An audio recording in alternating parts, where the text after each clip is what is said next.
All right, Doc. Welcome back again. I think we've finished about 2 episodes now, and this is the critical part because we've reached the climax of the whole thing, and I believe we are now moving to the management of acute abdomen. So a patient comes to the clinic with acute abdomen, severe pain. What is the next best step in the management of this patient? How would you manage this patient, please? Okay, first of all, when we talk about management, um, we we have investigation and treatment. So for management, we can either investigate or we treat the patient. So if a patient comes to the hospital with acute abdomen, we there are two things that we can do. Either when it comes to management, we can either treat the patient or we investigate. We have to investigate to figure out exactly what is going on. Okay. So um, we, in terms of severe abdominal pain that we spoke about in the context of acute abdomen, Okay. we will have to firstly stabilize the patient, resuscitate, do resuscitation. Okay. That is a very key point because Keep going. an example, yeah, if a patient come to the hospital, let's say a patient having appendicitis, Okay. that induce a severe pain. All right, so a patient having a condition like appendicitis, in that kind of a condition, we can't take a history of that patient, or we can't do physical examination. So the first option for us would be to firstly resuscitate the patient, for an example, by giving some analgesic to reduce the pain. First, reduce the pain and make sure that the patient is stable before we can come out to take history or do physical examination. Wow. And we also have to um, take a vital signs of the patient Wow. as Vital well. signs, We right? got to do the vital sign. Wow. Vital sign, yeah, Very crucial. that is part of the yes, that is our initial plans. We have to take the vital signs of the patient, where we have to check the heart rate, have to check the respiratory rate. We will have to check the blood pressure. Um, we will have to check the pulse, and all of these things make up the vital sign. We'll have to check them and make sure that everything is in tight. Yeah. Wow. Wow. Before we can proceed to further management. Wow. So, Doc, as you mentioned of vital signs like BP, so what is the essence of measuring the BP? Why? Why are you measuring the BP? Somebody with abdominal pain. Why? What could be the reason? Why are you Okay. measuring the BP? Okay. Um, we have to measure the BP as part of the vital signs uh, to make sure that the patient blood pressure is uh, is normal. Normal. Yeah. Okay. So in a case, yeah, wherein the patient has a low blood pressure, let's say patient is hypotensive, Mm. um, we categorize such a patient as being unstable, right? Oh. So we will have to, as part of our resuscitation plans, Mm. we will have to give IV fluid Wow. to the patient in order to bring his or her blood pressure to normal. Normal. Wow. Bef- yeah, before proceeding with further management The or management. Okay. investigation. Yeah. Mhm. So, and I think those people who also have abdominal pain and then associated with vomiting and maybe diarrhea, I think they might also probably have I mean, dehydration, right? So could Yes, that yes, could I yes. mean, giving IV fluid, would it be important to those students? I mean, those patients, would it be important? Yes, yes, yes, yes, of course. Let me say yes, of course. These are some of the reasons why we actually give we actually check the BP to make sure that the the blood volume is actually normal, because if the patient has a normal blood volume, normal circulating blood volume, basically he or she is going to have may have a stable blood pressure. Because let's take for an example, this patient is dehydrated, Okay. and let's say the patient has some condition that inducing hemorrhage, there is bleeding, so therefore there is decrease of the blood volume, there is decrease of plasma volume. um, in such a patient, because we have decrease of the blood volume and plasma volume, of course there's going to be decrease of we have decrease of renal return at the end of the day. The patient may have decreased cardiac output, and the blood pressure is going to be low.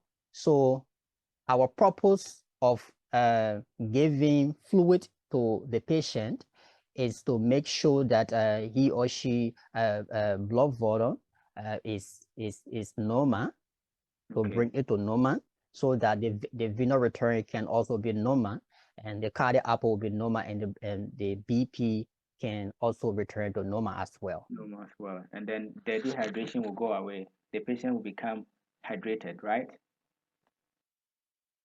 The Right. patient will become hydrated uh, immediately after we have done the IV fluids, after administration of the IV fluids. Good. Right. So your initial plans were checking for vitals, and then IVs, and then analgesics or painkillers. What else are you Mm-hmm. adding to your initials? Is there Mm-hmm. anything to add? Um, we we can also check the urinary output Okay, the as urine well. We output. can check Okay. the urine output by yeah, via the insertion of the catheter. We can we can check the urine output to make sure that maybe the pain that the patient has is not due to some urinary Retention. retention. Okay. Yeah, or maybe we don't have some stone somewhere within the urinary tract.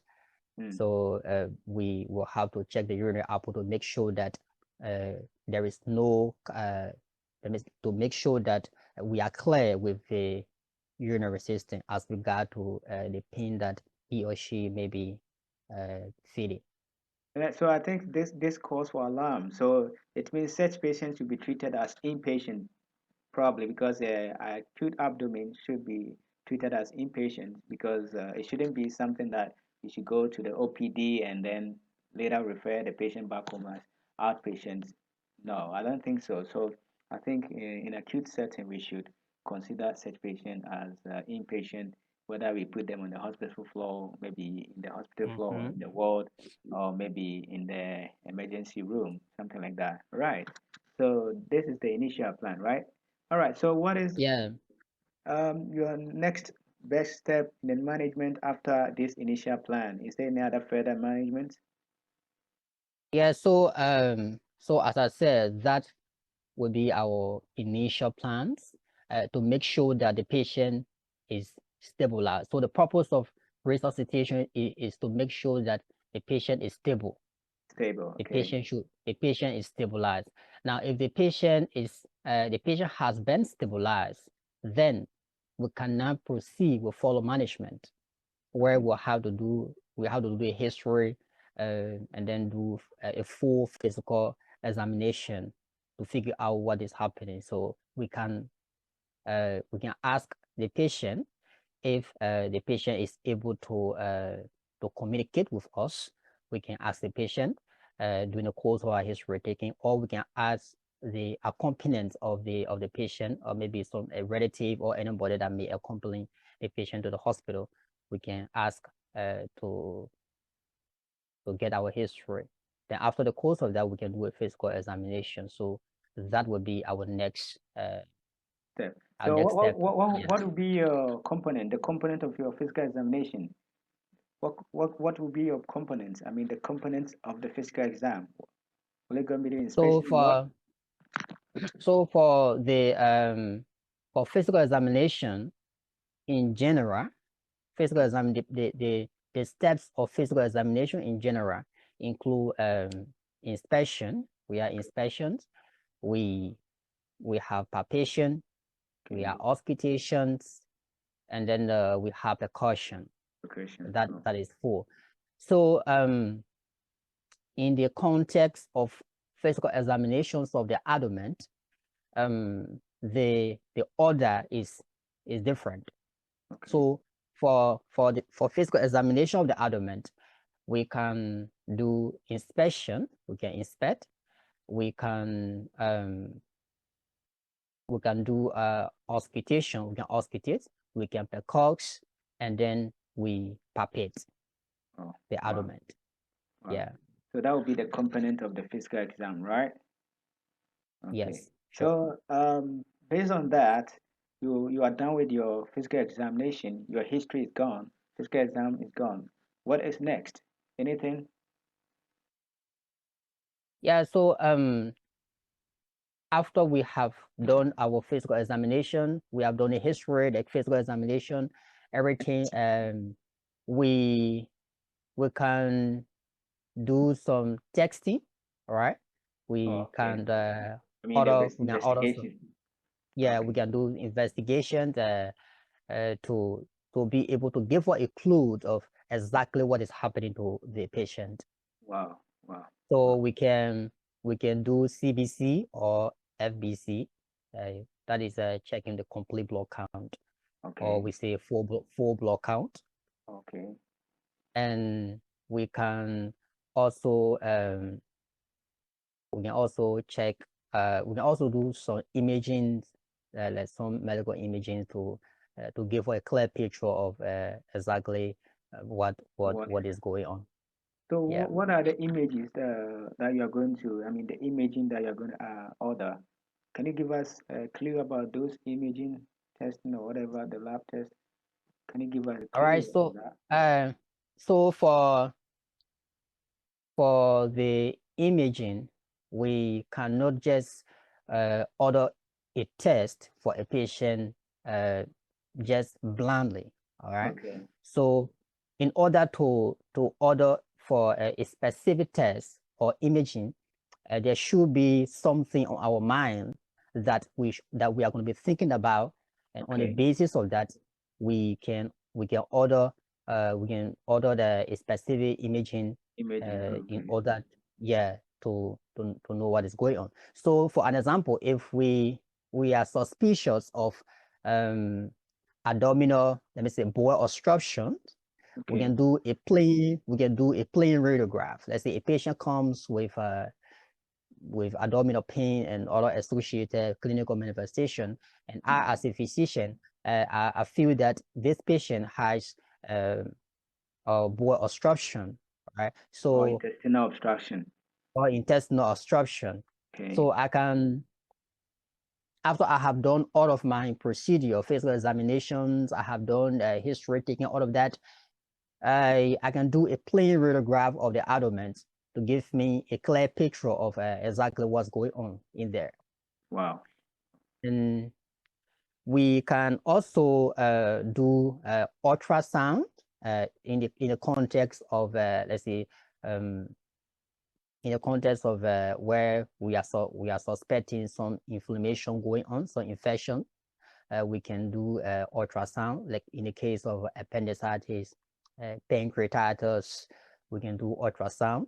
And for a childbearing female, of a childbearing age, we can also do ultrasound to rule out ectopic pregnancy or rupture of uh, of Ovarian, ectopic. and ovarian cyst and ovarian teratoma. Yeah, All of them. yeah, ovarian cyst, the ovarian teratoma, ovarian torsion, all of these things. So Wow. we can do ultrasound. That will help us to diagnose or know what is happening. And Wow. we can also do a CT scan as well. Mm-hmm. We can do a CT in the context of where we have